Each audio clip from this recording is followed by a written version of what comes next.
2019ರ ಲೋಕಸಭಾ ಚುನಾವಣೆಗೆ ಈಗಾಗಲೇ ಬಿರುಸಿನ ತಯಾರಿ ಆರಂಭಿಸಿರುವ ಬಿಜೆಪಿ ಕೇಂದ್ರ ಸಚಿವ ರಾಜನಾಥ್ ಸಿಂಗ್ ಅವರನ್ನ ಪ್ರಣಾಳಿಕೆ ಸಮಿತಿ ಮುಖ್ಯಸ್ಥರನ್ನಾಗಿ ನೇಮಕ ಮಾಡಿದೆ.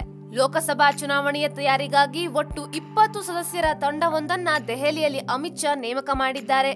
ಸಂಕಲ್ಪ ಪತ್ರ ಸಮಿತಿಯ ಅಧ್ಯಕ್ಷರನ್ನಾಗಿ ಗೃಹ ಸಚಿವ ರಾಜನಾಥ್ ಸಿಂಗ್ ಮತ್ತು ಪ್ರಚಾರ ಸಮಿತಿಯ ಅಧ್ಯಕ್ಷರನ್ನಾಗಿ ಹಣಕಾಸು ಸಚಿವ ಅರುಣ್ ಜೇಟ್ಲಿ ಅವರನ್ನ ನೇಮಕ ಮಾಡಲಾಯಿತು.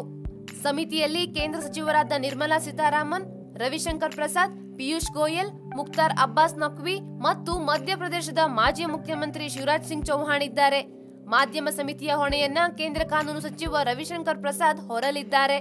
ಇನ್ನು ಪಂಚರಾಜ್ಯಗಳ ಚುನಾವಣೆಯಲ್ಲಿ ಬಿಜೆಪಿಗೆ ವಿರುದ್ಧವಾದ ಅಥವಾ ಪೂರಕವಲ್ಲದ ಜನಾದೇಶ ಬರುತ್ತಿದ್ದಂತೆಯೇ ಈ ಫಲಿತಾಂಶವು ಆಯಾ ರಾಜ್ಯದ ಆಡಳಿತ ವೈಖರಿಗೆ ಜನರು ನೀಡಿದ ತೀರ್ಪು ವಿನಃ ಮೋದಿ ನೇತೃತ್ವದ ಕೇಂದ್ರ ಸರ್ಕಾರದ ಮೌಲ್ಯಮಾಪನ ಅಲ್ಲ ಎಂದು ಕೇಂದ್ರ ಗೃಹ ಸಚಿವ ರಾಜನಾಥ್ ಸಿಂಗ್ ತಿಳಿಸಿದ್ರು.